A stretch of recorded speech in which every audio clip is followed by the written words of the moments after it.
অন্যদিকে মেখলিগঞ্জ সীমান্তে আতঙ্কে কৃষকরা। সীমান্ত এলাকায় চাষ করতে আতঙ্ক কাটাতে কৃষকদের সঙ্গে বৈঠকে বিএসএফ। যে ছবি এই মুহূর্তে আপনারা দেখছেন মেখলিগঞ্জ সীমান্ত, সেখানে আতঙ্কে কৃষকরা। প্রতিনিধি রকি এই মুহূর্তে আমাদের সঙ্গে রয়েছেন।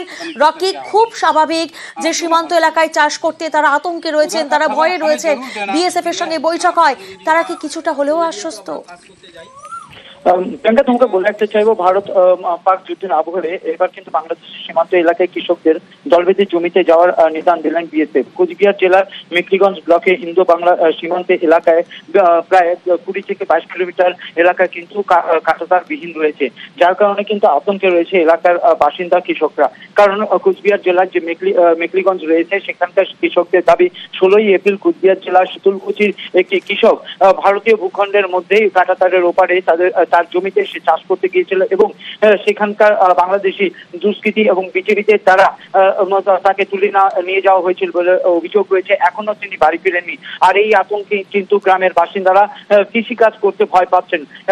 এই ঘটনার পর কিন্তু ইতিমধ্যে বিএসএফ এর আধিকারিকরা এবং পুলিশ প্রশাসন গ্রামে গ্রামে যাচ্ছেন এবং তাদের সঙ্গে বৈঠক করছেন, তাদেরকে আশ্বস্ত করছেন এবং যুদ্ধ পরিস্থিতিকালীন কিভাবে তারা নিজেদেরকে রক্ষা করবে তাও কিন্তু অ্যাওয়ারনেস প্রোগ্রামের মাধ্যমে জানানো হচ্ছে।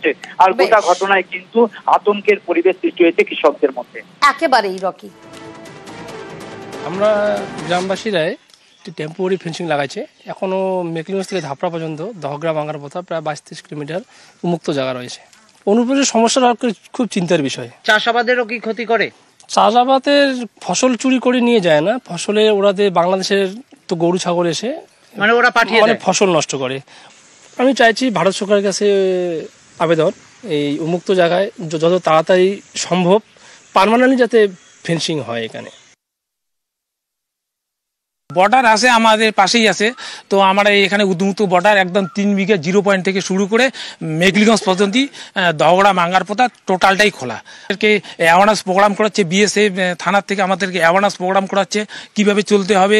হ্যাঁ, বিএসএফ এর থেকে থানার থেকে এসে আমাদের মক ড্রিল পর্যন্ত করাইছে। চাষ আমাদের সময় করা যাবে, কিন্তু একা যাওয়া যাবে না। হ্যাঁ, দলবদ্ধভাবে সবাই মিলে একসাথে যেতে হবে। এখন তো কেন দলবদ্ধভাবে যেতে বলেছে? এর আগে আমাদের এলাকা থেকে তুলে নিয়ে এসে কিন্তু বিএসএফ এর চাপে ফেরত দিছে। আপনারা কি চাইছেন? আমরা চাচ্ছি কমসে কম 0 লাইনে পার্মানেন্ট ফেন্সিংটা হোক।